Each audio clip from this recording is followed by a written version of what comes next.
Masuklah ia ke dalam sebuah gua dan bermalam di situ.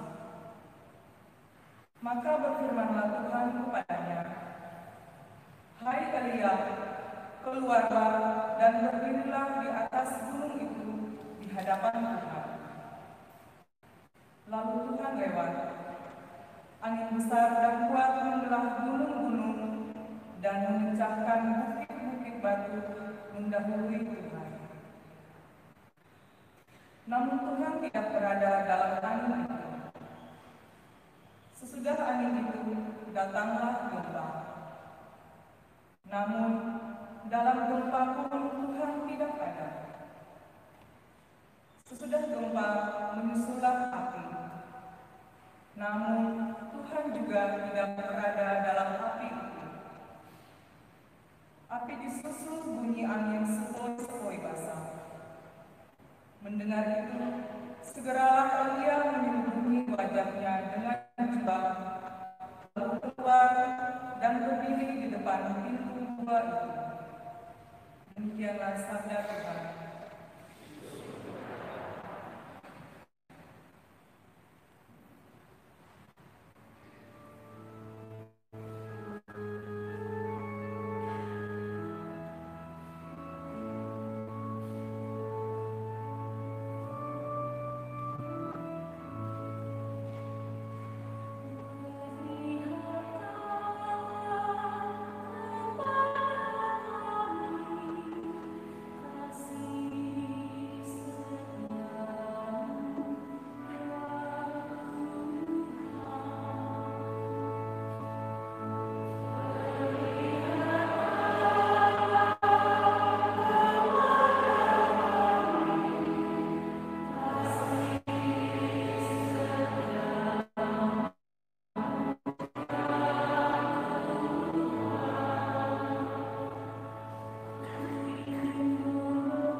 Pembacaan dari surat Rasul Paulus kepada jemaat di Roma.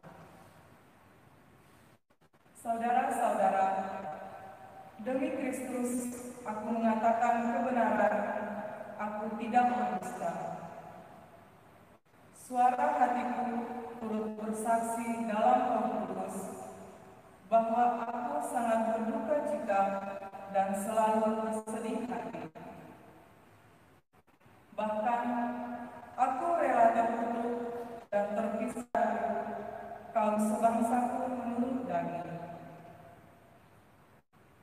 Sebab mereka adalah orang Israel. Mereka telah diangkat menjadi anak Allah, telah menerima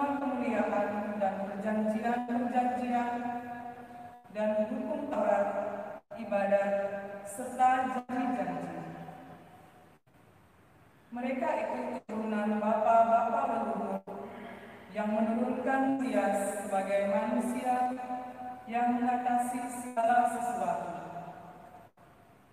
Dialah Allah yang harus dipuji selama-lamanya. Amin. Demikianlah sabda Tuhan.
Sesudah mengenyangkan orang banyak dengan roti, Yesus segera menyuruh murid-muridnya naik perahu dan mendahuluinya ke seberang. Sementara ia menyuruh orang banyak pulang. Dan setelah orang banyak itu disuruhnya pulang, Yesus mendaki bukit untuk berdoa seorang diri. Ketika hari sudah malam, ia sendirian di situ.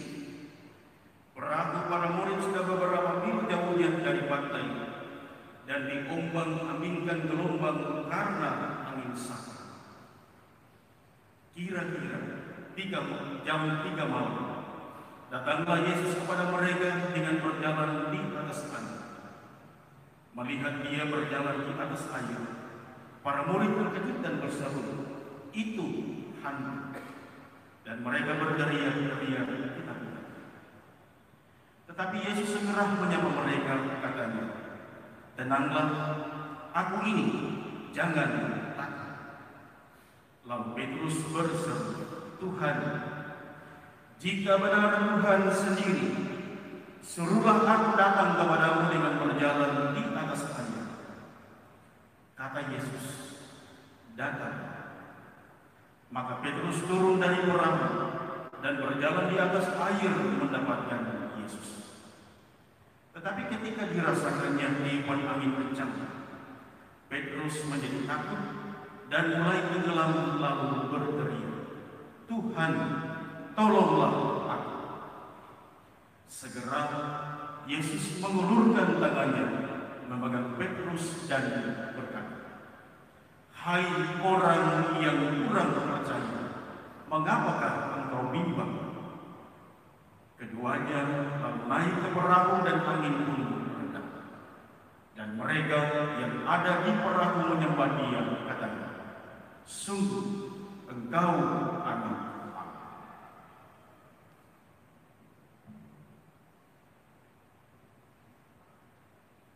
Demikianlah Injil Tuhan.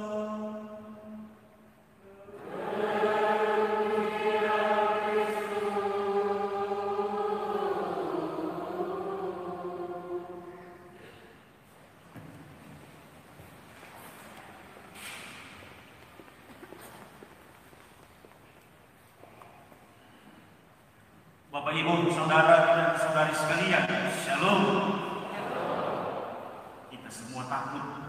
manusiawi.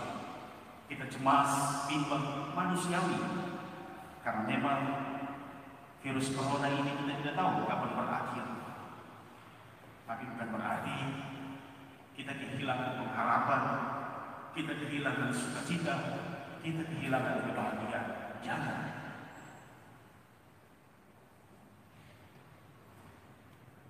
Bapak, Ibu, Saudara, dan saudari sekalian, setiap zaman punya pengaruh tersendiri atas kehidupan manusia.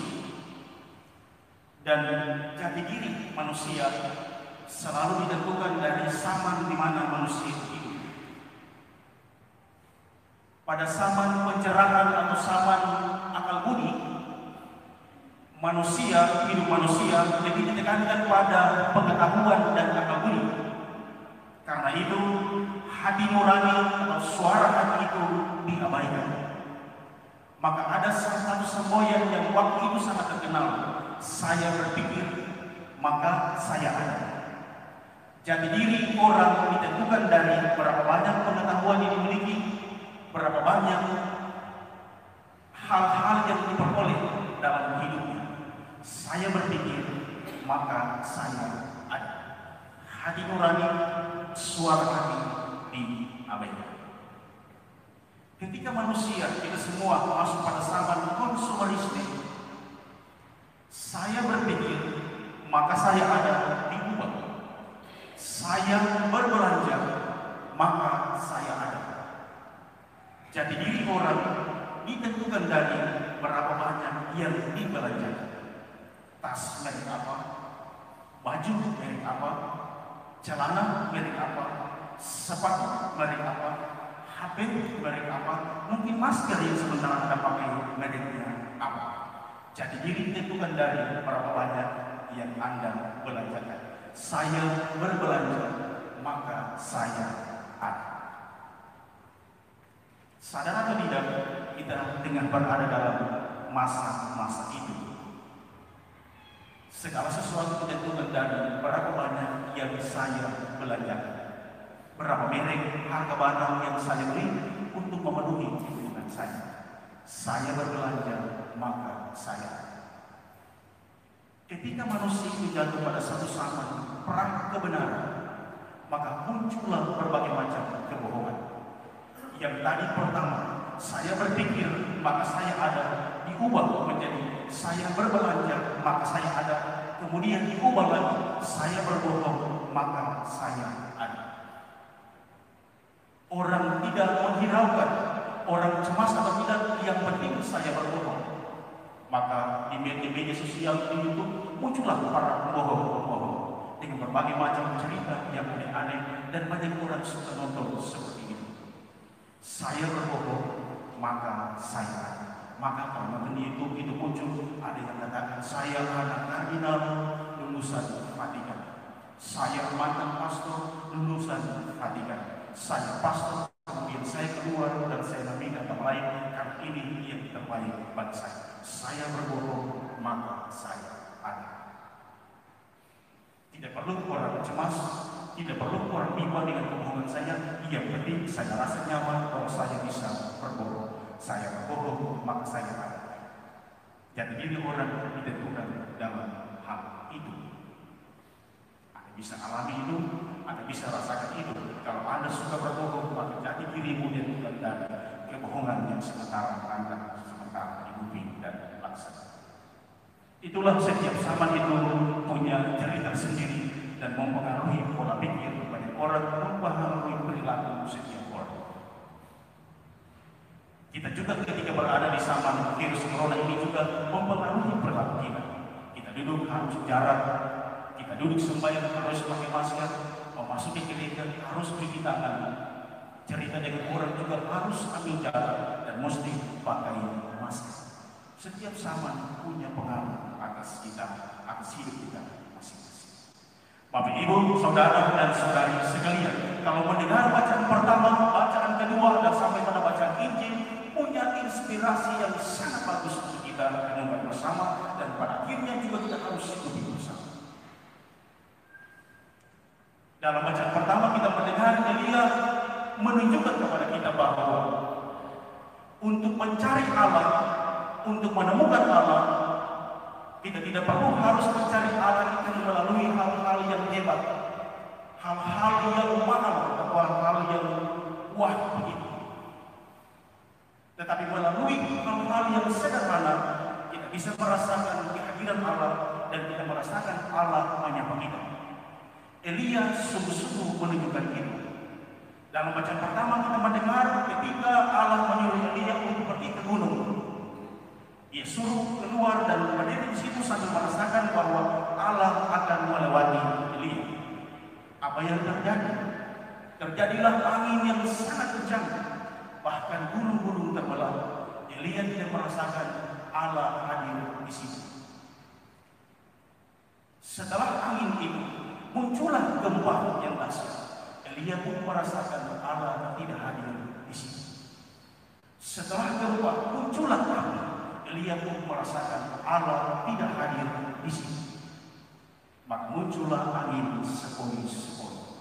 Disitulah Elia merasakan bahwa benar Allah hadir dalam angin yang sepoi-sepoi basah itu. Karena itu Elia merasa tidak pantas layak berdiri di hadapan Tuhan. Ia mengambil jubahnya, menutup mukanya, karena ia merasa tidak pantas melihat Allah karena ia seorang yang berdosa. Dari pengalaman yang dialami oleh Nabi Elia ini menunjukkan bahwa melalui hal-hal yang kecil Allah hadir, Allah menyapa kita semua. Karena itu yang dibutuhkan dari kita yakni kepekaan dan keterbukaan hati untuk menerima, untuk merasakan kehadiran Allah dalam diri kita masing-masing. Kehadiran Allah itu sangat nyata dalam Ekaristi yang setiap hari kita rayakan, yang setiap hari Minggu kita rasakan. Mujizat bisa terjadi dalam Ekaristi, dan banyak hal bisa kita alami dalam dan melalui Ekaristi. Tetapi kita belum merasakan dan mengalami itu, karena kita masih bimbang, karena kita masih ragu, karena kita belum percaya seperti itu. Kita bisa merasakan kehadiran Allah, kita bisa merasakan Allah menyapa kita melalui Ekaristi. Mungkin Anda sampai hari ini seringkali merayakan Ekaristi, Anda datang duduk setelah itu pergi, Anda tidak merasakan dan mengalami apa-apa karena Anda belum percaya sungguh. Anda masih ragu-ragu, Anda masih bimbang akan kehadiran Kristus secara nyata melalui Ekaristi yang kita rayakan.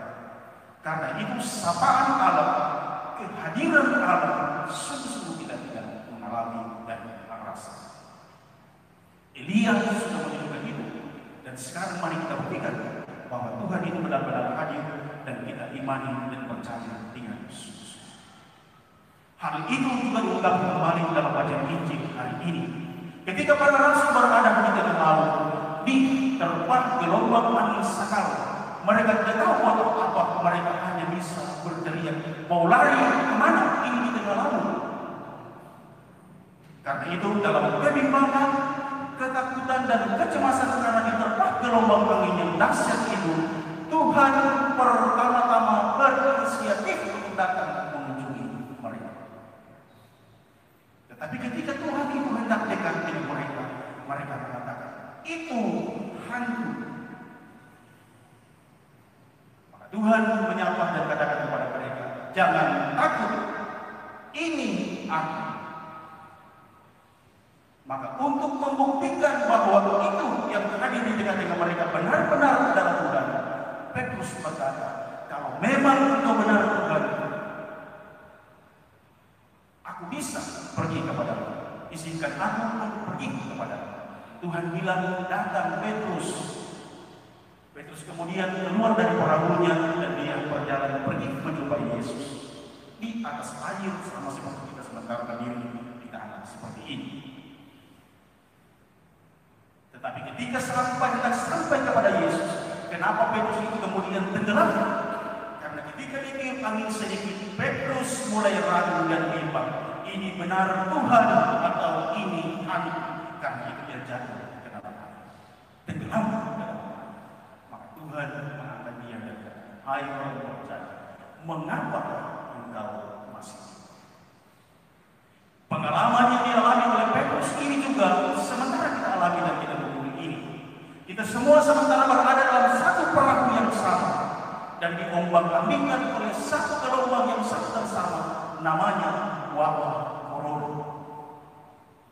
Corona sudah memporak-porandakan hidup banyak orang.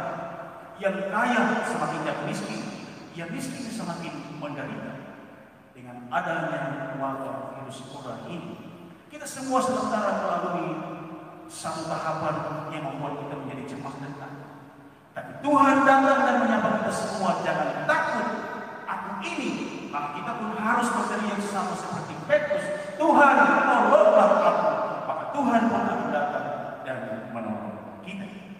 Iman ini harus dihidupi, rasa percaya ini yang harus kita bangun dalam hidup kita, bangun dalam hati kita, agar kita benar-benar percaya dengan sungguh-sungguh. Buka hatimu untuk Tuhan itu datang dan tinggal di dalam hatimu. Percayalah sungguh-sungguh, maka kita akan memperoleh kedamaian. Maka dua hal itu yang dibutuhkan, yakni kepekaan dan bersedia untuk mendengarkan apa kata Tuhan.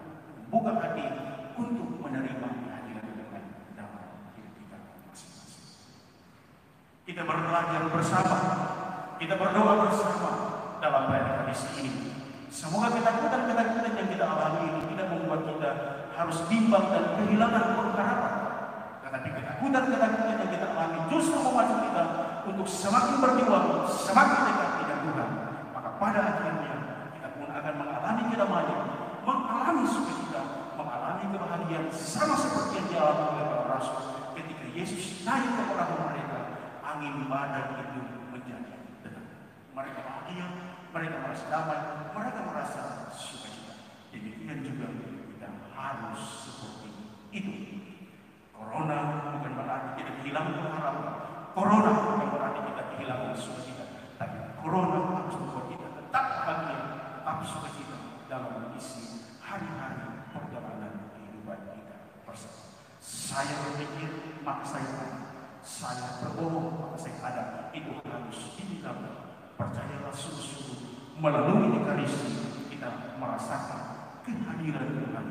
Allah menyapa kita masing-masing.